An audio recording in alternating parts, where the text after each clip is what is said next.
Hello everyone, it's Daisy here again with you today. Happy Tuesday. I'm super excited to be here for another story for our Storytime series. Today I'm going to be reading Cinderella. And I really love this story because Cinderella was one of my favorite princesses growing up. So I can't wait to bring this story to life here with you today. So I hope you continue to stay safe and sound with your families inside your homes. And may you enjoy the story. Today we'll be reading Cinderella. Far across the ocean in a tiny village, an old gentleman lived with his young, beautiful daughter. A few years after his wife died, he married a woman with 2 daughters, hoping to find someone kind to care for his own daughter. His new wife, however, turned out to be selfish and cruel. The 2 sisters were just like their mother, vain and rude. They would primp at their mirror and find fault with everyone else. The old man's daughter was just the opposite. She was beautiful, kind, and good, and she loved animals. One terrible winter, the old gentleman became ill and died, leaving his daughter alone with the selfish stepmother and 2 wicked stepsisters. The stepsisters were mean and took pleasure in teasing the poor girl.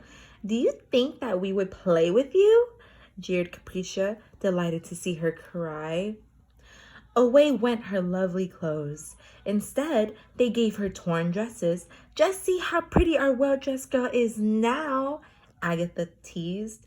The stepsisters ordered her to do all the cleaning, cooking, and laundering. They had soft beds with fluffy pillows and blankets. But when the girl lay down to sleep, she had only a hard bed of straw and had to warm herself in a corner close to the fireplace. Because she was so often covered with soot and cinders from the hearth, the girl was called Cinderella by her malicious stepsisters. One day, the king sent invitations to a wonderful ball at the palace. Every girl was invited to meet the prince. He was to dance with all the ladies, and then, it was hoped, choose a bride. When the stepsisters received the invitation, they were thrilled. "Quickly, help us get ready for the ball," they commanded. Cinderella washed and ironed the dresses and helped the stepsisters choose the prettiest ribbons for their hair.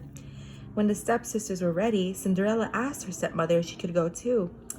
"Why, Cinderella," came the sneering answer, "you have no clothes and are covered with tatters and dirt. We would be ashamed of you."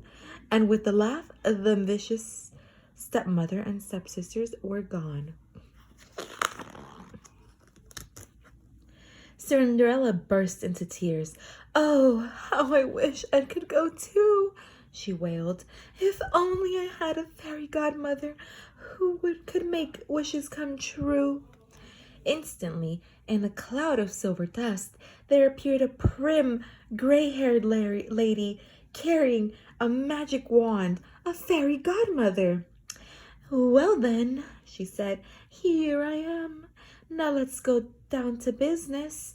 She told Cinderella to bring her a large pumpkin, 6 gray mice, a fat whiskered rat, and 2 slender lizards.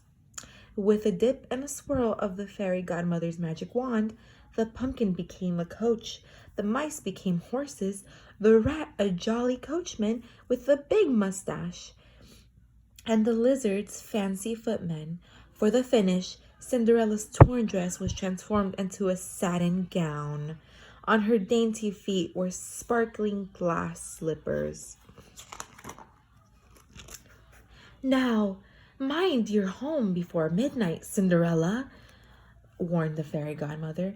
"At the stroke of 12, everything will disappear. Your coach will become a pumpkin again, and your clothes will return to rags." Cinderella nodded and climbed into the magnificent coach. When she arrived at the palace, the townspeople were curious to know who the mysterious beauty was. Even her stepmother and stepsisters did not recognize her. The prince rushed to welcome her and instantly fell in love. He danced every dance with Cinderella and would dance with no other. Everyone conceived that the prince and the mysterious lady had fallen in love. Cinderella was so happy and excited that she forgot about the passing time. When she heard the palace clock begin to strike 12, Cinderella rushed out the door and down the steps as quickly as her little feet could carry her. She never even turned around to wave goodbye to the prince. In her hurry, Cinderella did not notice that she had lost one of the glass slippers at the bottom of the palace staircase. All she could think of was getting home before everything disappeared into thin air. As the coach hurried away from the palace, Cinderella felt her clothes changing into rags. The horses became mice again. The coachman ran away as a fat rat.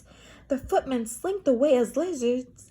And a bruised and dirty pumpkin sat in the middle of the road.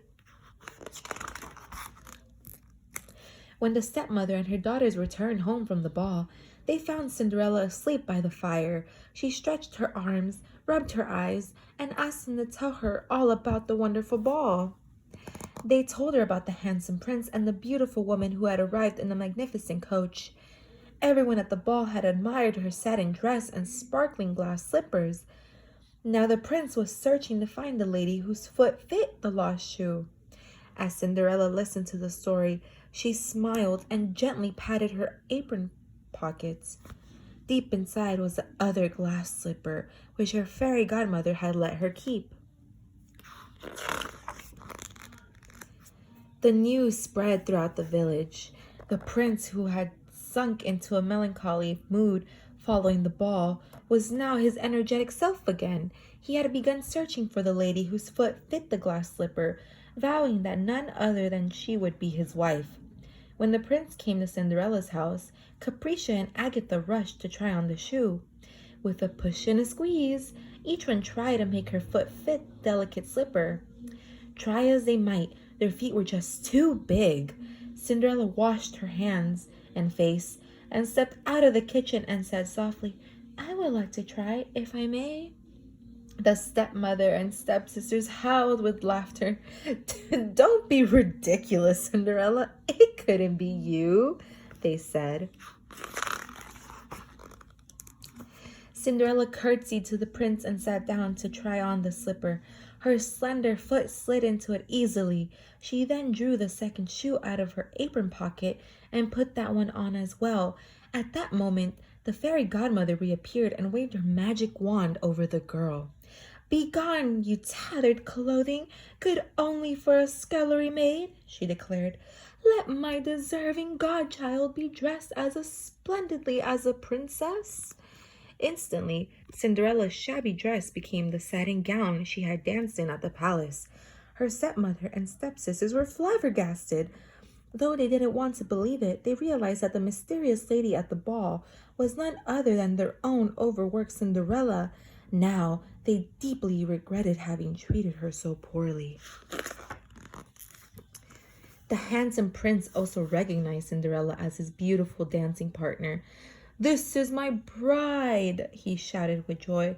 "I feared I would never find you. Why ever did you leave at the stroke of 12? "I am sincerely sorry for leaving you on the palace steps," said Cinderella, "but the story of why I left in such haste would take too long." "Too long?" cried the prince. "On the contrary, my beloved, we have all the time in the world." On the off chance that he might find the lady he was looking for, the prince had several days carried with him a beautiful diamond ring, which he now slipped on Cinderella's finger. "Please say you will marry me," he urged. Cinderella accepted at once. In a few days' time, the prince and Cinderella were married in a magnificent palace ceremony, the likes of which the kingdom had not seen for many a year. The young couple lived happily ever after. As for the vain and selfish stepmother and her unpleasant daughters, well, they did not live quite as happily. They were never again invited to the palace, and the daughters spent their lives as lonely spinsters. The end.